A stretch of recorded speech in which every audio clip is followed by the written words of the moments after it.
ഒരു മോൻ ഈ അടുത്ത് എന്നോട് പറഞ്ഞത്, എന്റെ ഉപ്പാനെ ഞാൻ അത്രമേൽ വലിയ ഇഷ്ടമൊന്നുമില്ല, കാരണം എന്റെ ഉപ്പ എപ്പോഴെങ്കിലൊക്കെ വരലുള്ളൂ, വന്നാൽ തന്നെ ഞങ്ങൾ 1-2 മാസേ താമസിക്കലുള്ളൂ.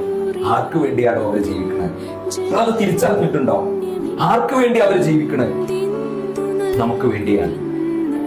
അങ്ങ് പ്രവാസി ലോകത്ത് മണലാരണ്യത്തിൽ കുബൂസ് കഴിച്ച് റൊട്ടി കഴിച്ച് നമുക്ക് വേണ്ടി ജീവിച്ച് ഉരുകി തരുന്ന ശരീരത്തിന്റെ പേരാണ് ഉപ്പ, നമ്മുടെ പിതാവ്.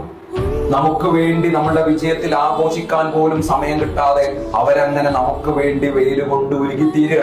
നമ്മുടെ വലിയ വിജയങ്ങളോ, നമ്മുടെ വീട്ടിൽ നടക്കുന്ന കല്യാണങ്ങളോ, നമ്മുടെ വീട്ടിലെ വലിയ ആഘോഷങ്ങളിലോ പങ്കെടുക്കാൻ കഴിയാതെ അങ്ങകലെ മണലാരണ്യത്തിൽ കുബൂസ് കഴിച്ച് റൊട്ടി കഴിച്ച് നമുക്ക് വേണ്ടി ജീവിച്ചു തീർക്കുന്ന ശരീരത്തിന്റെ പേരാണ് പിതാവ്.